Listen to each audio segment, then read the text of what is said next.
Mark Carney remporte les élections et adresse un message fort à Donald Trump. Le Parti libéral, dirigé par Mark Carney, vient de remporter les élections fédérales canadiennes.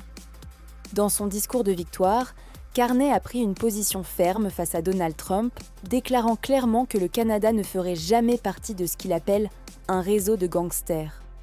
Il a souligné que le rôle d'un gouvernement responsable est de se préparer au pire scénario plutôt que de compter naïvement sur des lendemains meilleurs. Carney a accusé Trump de vouloir s'emparer des ressources canadiennes, la terre, l'eau, le pays lui-même, mais a assuré que cela n'arriverait jamais. Selon lui, Trump veut dominer le Canada, mais le pays ne se laissera pas faire. Il a également souligné que le monde avait radicalement changé et que l'époque d'un partenariat étroit avec les États-Unis était révolue.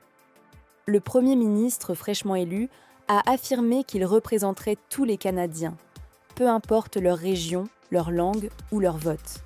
Il a aussi marqué la fin de l'ancienne alliance économique avec les États-Unis, soulignant que le Canada allait désormais se tourner vers d'autres partenaires fiables à travers le monde pour assurer sa prospérité. Carney a déclaré que s'il devait rencontrer Trump, ce serait d'égal à égal, entre deux nations souveraines. Il a précisé que si les États-Unis n'étaient pas prêts à reconnaître le rôle central du Canada dans l'économie mondiale, alors le Canada poursuivrait sa route sans eux.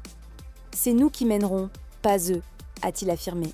Le nouveau gouvernement prévoit de construire massivement des logements, de devenir un acteur énergétique majeur, de créer des emplois de qualité et d'unifier l'économie canadienne. Il veut recentrer le pouvoir de décision à l'échelle nationale. Sur le plan électoral, le Parti libéral comptait 167 sièges au moment de cette diffusion, 5 de moins que la majorité nécessaire. Le Parti conservateur, lui, était en recul, et son chef Pierre Poilievre était en passe de perdre sa propre circonscription de Carleton. Un événement rare et symbolique. Son alignement avec Trump et sa rhétorique populiste auraient pourjoué contre lui, notamment sa collaboration avec Danielle Smith pour, prétendument, influencer les élections. Le candidat libéral Bruce Fanjoy semblait bien parti pour l'emporter à Carleton. Dans les rues, il affirmait sentir un vent de changement et une énergie semblable à celle de la victoire libérale de 2015.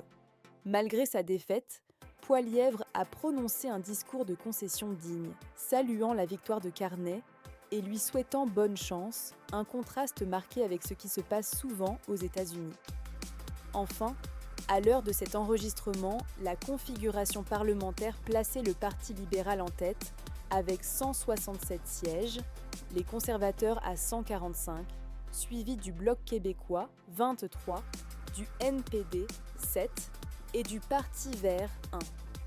Une coalition libérale NPD-Parti vert semblait possible.